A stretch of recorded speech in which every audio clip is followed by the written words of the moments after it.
The road under the bruised twilight sky was a fading memory. It was the autumn of 1944, and in a forgotten corner of the Ardennes, a small Allied supply convoy was dangerously lost. Their maps were useless, routes erased by war.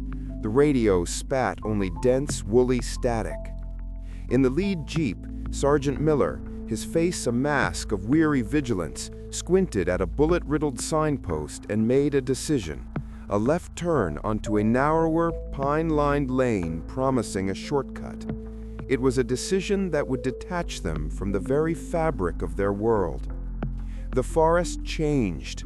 The scent of pine and damp earth shifted, replaced by a sterile, ancient odor, like ozone and old dust. The constant distant thunder of artillery simply ceased, cut off as if a door had closed.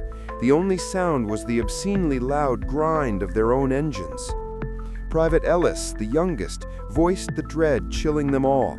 "Sarge, it's too quiet. Even the birds are gone." Miller just nodded, his grip tight on the wheel, eyes scanning shadows that now held shapes defying definition.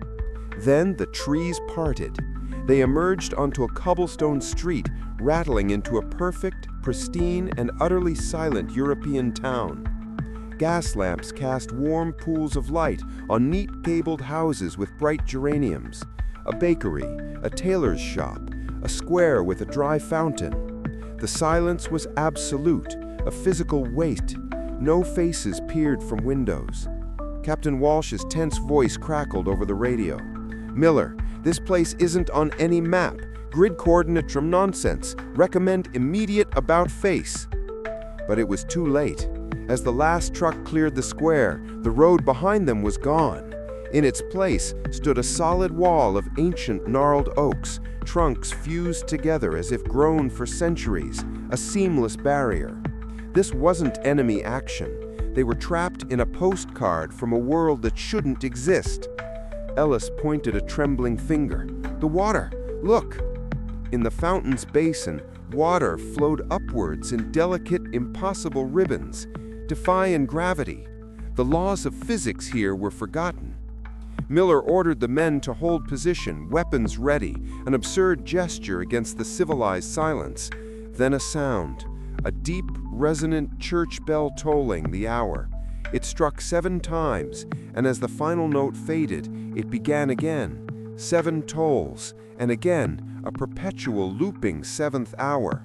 Time itself was stuck.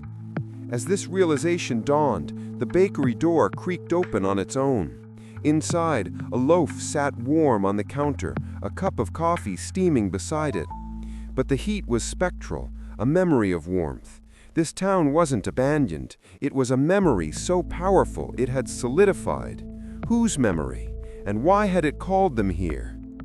The air felt watchful. Private Clark, checking a water pump, found the handle turned freely but produced not a drop. Instead, a soft chorus of children's laughter echoed from the spout. He recoiled. In the tailor's window, the mannequin's reflection in the glass did not match its pose. In the reflection, its head was slightly turned, watching them. Walsh ordered a building sweep. Interiors were fully furnished, chillingly lived in. A German newspaper dated September 1st, 1939. A half-knitted sweater by a cold fireplace. No dust, no decay. A diorama of a life interrupted the day the world went to war, preserved in a bubble outside of time. As the eternal lamplight dimmed, the atmosphere shifted. The silence became charged. Shadows grew longer, disobeying the light. Figures appeared at the edges of vision, silhouettes in upper windows that vanished when stared at, the faint echo of a lullaby from an empty alley. These were not ghosts, but echoes, psychic impressions replaying on a loop. The town was the haunting, a place that remembered itself so fiercely that it had become real. The convoy, with their raw memories of violence, had become unwitting players. The question was no longer how to escape, but what role this memory needed them to perform. The creeping dread crystallized into sharp terror. The figures at the windows now stood in stillness, dark outlines with featureless faces, their attention a physical pressure. Captain Walsh's order to retreat was a strained wire of fear. "We're leaving, now. Ram the true line if you have to." But as engines roared, the sound was swallowed, dampened. Headlights stabbed toward the wall of oaks, their beams weakening as if the dark drank the light. Then the street changed. As Miller's Jeep lurched forward, the cobblestones ahead softened, flowing like liquid mercury before reshaping into a low, smooth barrier. A perfect defensive berm. From other streets, the outlines of foxholes and phantom tank traps rose from the ground. The town was adapting, reflecting the battlefield in their minds. "It's reading us," Ellis whispered, hollow with awe. "Our thoughts, our memories, it's making them real." A crackle of static, then a tinny, distant voice speaking rapid German, a vintage military transmission. As it played, the phantom defenses solidified.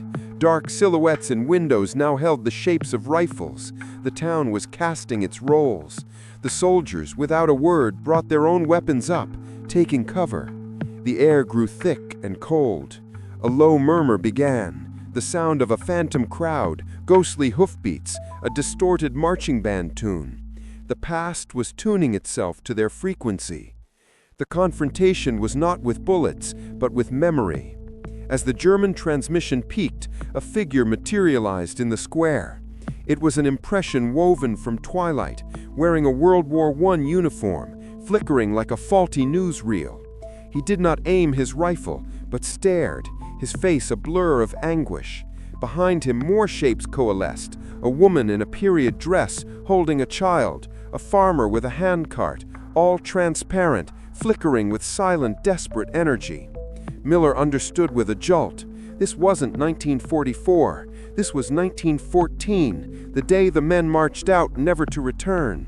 The town's trauma was its catastrophic loss, and now it was trying to understand their war by forcing an interaction. The phantom soldier pointed, not at them, but past them, down a side street that now appeared, shell-pocked and ruined.